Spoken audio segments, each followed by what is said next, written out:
తిరుమలలో శ్రీవారి ప్రసాదాలు చాలా శ్రేష్టంగా రుచికరంగా ఉన్నాయని బీజేపీ ఎంపీ లక్ష్మణ్ తెలిపారు.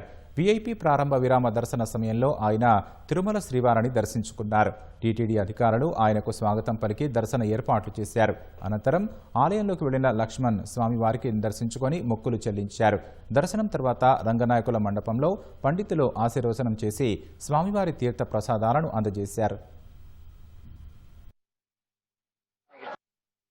ప్రసాదం ఏదైతే ఇవాళ మేము సేవించామో చాలా శ్రేష్టకరమైనది, రుచికరంగా చాలా నాణ్యతతో కూడుకున్నటువంటి ప్రసాదం సేవించడం నిజంగా నేను ధన్యునిగా భావిస్తున్నాను.